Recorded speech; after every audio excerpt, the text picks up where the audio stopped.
American president Donald ട്രംപും Israel പ്രധാനമന്ത്രി Benjamin നെതന്യാഹുവും തമ്മിലുള്ള നിർണായക കൂടിക്കാഴ്ച ഇന്ന് വൈറ്റ് ഹൗസിൽ വെച്ച് നടന്നു. ഗാസയിലെ അതിരൂക്ഷമായ സൈനിക ആക്രമണങ്ങളുടെ പേരിൽ ലോകവ്യാപക പ്രതിഷേധത്തിന് മുന്നിൽ ഇസ്രായേൽ ഒറ്റപ്പെട്ടതിന് പിന്നാലെയാണ് ഈ നിർണായക ഉച്ചകോടി നടന്നത്. ഗാസയിൽ വെടിനിർത്തൽ സാധ്യമാക്കാൻ പുതിയ പദ്ധതികൾ ആവിഷ്കരിക്കുകയാണെന്ന് ട്രംപും നെതന്യാഹുവും വ്യക്തമാക്കിയിട്ടുണ്ട്. ഈ പശ്ചാത്തലത്തിൽ ഇന്ന് നടക്കുന്ന ചർച്ചകൾ പശ്ചിമേഷ്യൻ രാഷ്ട്രീയത്തിൽ വലിയ വഴിത്തിരിവായേക്കാം. ഗാസയിലെ നിലവിലെ യുദ്ധത്തിന് അറുതി വരുത്തുന്നതിനുള്ള ശ്രമങ്ങളാണ് പ്രധാനമായും ചർച്ചയാവുക. ഗാസയിൽ വെടിനിർത്തൽ ഉടൻ ഉണ്ടാകുമെന്ന് ഡൊണാൾഡ് ട്രംപ് ആവർത്തിച്ചു. പുതിയ വെടിനിർത്തൽ മാർഗരേഖ തയ്യാറാക്കുകയാണെന്നും വൈറ്റ് ഹൗസുമായി കാര്യങ്ങൾ ചർച്ച ചെയ്യുമെന്നും ഇസ്രായേൽ പ്രധാനമന്ത്രി ബെഞ്ചമിൻ നെതന്യാഹുവും പ്രതികരിച്ചു. ഈ കൂടിക്കാഴ്ചയ്ക്ക് ആധാരമായി നിലനിൽക്കുന്നത് ഗാസയിലെ യുദ്ധം അവസാനിപ്പിക്കാനുള്ള ട്രംപിന്റെ 21 ഇന പദ്ധതിയാണ്. ഈ പദ്ധതിയിലെ പ്രധാന വിഷയങ്ങൾ ഇസ്രായേലിനും പാലസ്തീനിലും ഒരുപോലെ നിർണായകമാണ്. പാലസ്തീൻ രാഷ്ട്രത്തിന്റെ നിലനിൽപ്പിനെ കുറിച്ച് ട്രംപിന്റെ 21 ഇന പദ്ധതിയിൽ പ്രത്യേക പരാമർശങ്ങൾ ഉൾപ്പെടുന്നുണ്ട്. നെതന്യാഹുവിന്റെ പ്രഖ്യാപിത ലക്ഷ്യമായ ഗാസയിൽ സമ്പൂർണ്ണ ഇസ്രായേലി നിയന്ത്രണം എന്നതിന് വിപരീതമാണിത്. ഈ വിഷയത്തിൽ നെതന്യാഹുവിന്റെ മൗനം അദ്ദേഹത്തിന് മേലുള്ള അന്താരാഷ്ട്ര സമ്മർദ്ദം വർദ്ധിപ്പിക്കുന്നു. പാലസ്തീൻ രാഷ്ട്രത്തിന്റെ നിലനിൽപ്പിനെ വാക്കാലെ എതിർക്കുന്ന നിലപാടാണ് നെതന്യാഹു അടുത്തിടെ സ്വീകരിച്ചത്.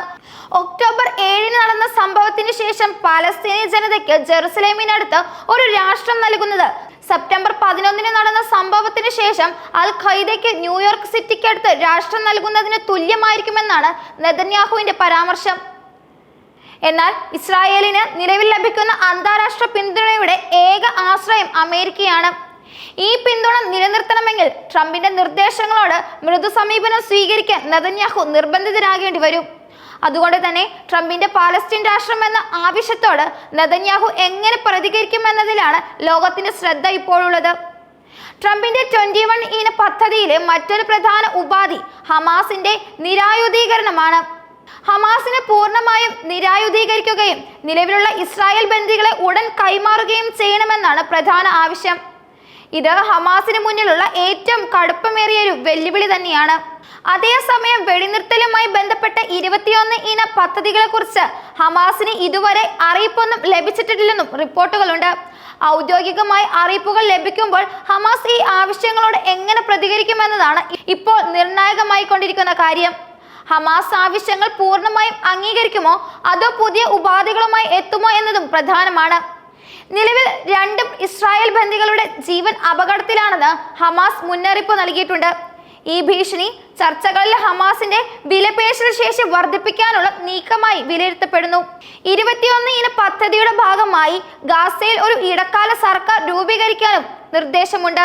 ഈ സർക്കാരിന് മുൻ ബ്രിട്ടീഷ് പ്രധാനമന്ത്രി ടോണി ബ്ലെയർ നേതൃത്വം നൽകുമെന്നും പദ്ധതിയുടെ ഭാഗമായി അദ്ദേഹം വരുന്നുവെന്നും റിപ്പോർട്ടുകളുണ്ട്. ഗാസയുടെ ഭാവി ഭരണനിർവഹണം സംബന്ധിച്ചിട്ടുള്ള ട്രംപിന്റെ കാഴ്ചപ്പാടാണ് ഇത് വ്യക്തമാക്കുന്നത്.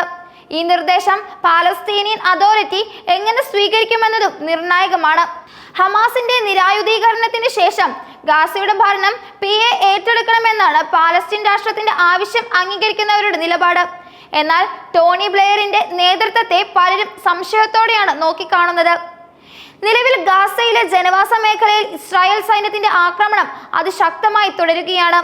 വെടിനിർത്തൽ ചർച്ചകൾ നടക്കുന്നതിനിടയിലും സൈനിക നീക്കങ്ങൾ തുടരുന്നത് അന്താരാഷ്ട്ര നിയമങ്ങളെയും സമാധാന ശ്രമങ്ങളെയും ചോദ്യം ചെയ്യുന്നു. കൂടാതെ ഈ വിഷയത്തിൽ അറബ് രാജ്യങ്ങളുടെ ഇടപെടലും ലോകം ആകാംക്ഷയോടെയാണ് ഉറ്റുനോക്കുന്നത്. ഈജിപ്ത്, ഖത്തർ തുടങ്ങിയ രാജ്യങ്ങൾ ഹമാസുമായി അടുത്ത ബന്ധം പുലർത്തുന്നവരാണ്. അവരുടെ മധ്യസ്ഥത വെടിനിർത്തൽ ചർച്ചകളിൽ നിർണായകമായ സ്വാധീനം ചെലുത്തുകയും ചെയ്യും.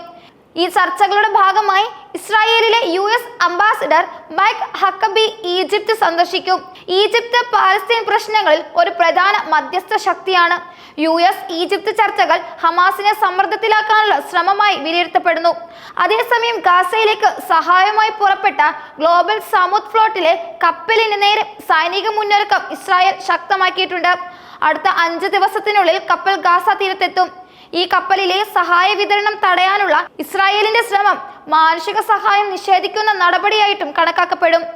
ട്രംപിന്റെ 21 ഇന പദ്ധതി 2 രാജ്യങ്ങൾ എന്ന പരിഹാരത്തിലേക്ക് നയിക്കാനുള്ള ശക്തമായ ഒരു നീക്കമായി വിലയിരുത്തപ്പെടുന്നു. പാലസ്തീൻ രാഷ്ട്രത്തെ അംഗീകരിക്കേണ്ടി വന്നാൽ അത് നെതന്യാഹുവിന്റെ രാഷ്ട്രീയ നിലനിൽപ്പിന് തന്നെ കനത്ത തിരിച്ചടിയാകും. എന്നാൽ പാലസ്തീൻ രാഷ്ട്രം എന്നതിലുപരി ഗാസയുടെ ഭാവി സുരക്ഷ ഉറപ്പാക്കുക എന്നതിലായിരിക്കും നെതന്യാഹു ഊന്നൽ നൽകുക. ഇസ്രായേലിന്റെ നിലനിൽപ്പിന് ഭീഷണിയാകാത്ത ഒരു നിരായുധ പാലസ്തീൻ രാഷ്ട്രത്തെ അംഗീകരിക്കാൻ നെതന്യാഹുവിന് സമ്മർദ്ദത്തിന് വഴങ്ങേണ്ടി വന്നേക്കാം. ഹമാസിന്റെ നിരായുധീകരണം ഒരു ഒറ്റ രാത്രി കൊണ്ട് സാധ്യമാകുന്ന ഒന്നല്ല. ഹമാസ് എന്ന പ്രസ്ഥാനത്തിന്റെ നിലനിൽപ്പ് ഗാസയിലെ ജനങ്ങളുടെ പിന്തുണയിൽ അധിഷ്ഠിതമാണ്. അതിനാൽ സൈനികമായ ഒരു നിരായുധീകരണത്തിനപ്പുറം രാഷ്ട്രീയവും സാമൂഹികവുമായ ഒരു പരിഹാരവും ആവശ്യമാണ്. മൊത്തത്തിൽ ട്രംപിന്റെ 21 ഇന പദ്ധതി ഇസ്രായേൽ പാലസ്തീൻ വിഷയത്തിൽ ഒരു ദീർഘകാല പരിഹാരം ലക്ഷ്യമിടുന്നു. ഇന്ന് നടന്ന ട്രംപ് നെതന്യാഹു ചർച്ചകൾ ഈ പദ്ധതിയുടെ വിജയത്തിനും നിർണായകമാകും. വെടിനിർത്തൽ, ബന്ദികളുടെ കൈമാറ്റം, പാലസ്തീൻ രാഷ്ട്രം എന്നീ 3 പ്രധാന വിഷയങ്ങളിലാണ് ലോകത്തിന്റെ ഇപ്പോഴത്തെ പ്രതീക്ഷ.